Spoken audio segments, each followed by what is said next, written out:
First of all, the organization has been around since 1997. It was founded by John Sen and Tom Tourville, and it's kind of a cool story because it was the 30th anniversary in 1996 of the Iowa Great Lakes Record Company, and they wanted to have an all-star kind of get-together. So they did, and in '96 they had a show, and it was wonderful, and they just decided this was way too much fun, and thought, why don't we honor rock and roll people in Iowa every year with Hall of Fame? So they started the association, got the 501c3 status, all that sort of stuff. And so that was in 1997. So in 2003, they decided to open a museum. And the museum was in a small space over at, there were 3 roof gardens. The original one on the waterfront. And then the second one is in the place where the one is now, but it was a glorified Morton building that was there for probably 20 or 30 years. So the first museum was in that space. So from 2003 until about 2018. So in 2018, the park decided and got the funds to build the glorious roof garden we have right now. So we had to vacate that space, but thankfully there was a space negotiated right here where we're at. In 2019, in the kind of late summer, it officially opened, the ribbon was cut. Sadly, John Sen, the co-founder, he saw it, but didn't get to come back. He died over that summer. This has all of the different inductees in it.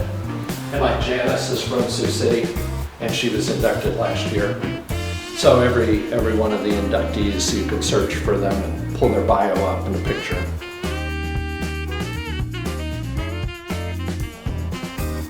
The Rumbles, they were from Omaha, Council Bluff, but they played a lot. And they're so Beatle looking, it cracks me up. Everybody wanted to be like the Beatles.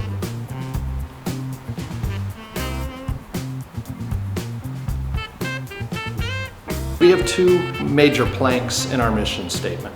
It is to celebrate the legacy and inspire the future of rock and roll music in Iowa.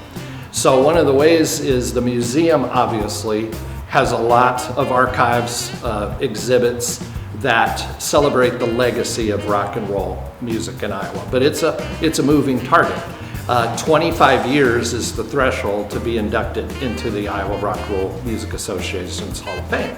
Well, that seems like millions of years ago, but honestly, that's 1997. So we're beginning to honor groups that were famous in the 1990s in Iowa, obviously the 1980s, and soon it's going to be groups that were in the 2000s as time marches on. And then we've got 2 theaters here, and these theaters are educational. One of them, right now, we are showing a loop video that talks about the history of Arnolds Park. The other one talks about the history of rock and roll music in Iowa. But we have a desire to turn one of these theaters into more of a youth-oriented center, more interactivity. That's one thing we're brainstorming about right now. Young people love to get their hands on things. So are there's some guitars they can play, or is there some new technology to where they can jump into a band and perform with it? You know, things like that, more tactile things. We're looking at that sort of opportunity. We had over 21,000 people through here last year. And we hope that this year is going to be even more, as we are looking forward to a healthier year, and we just have a lot of activities, and we hope that you'll come see us.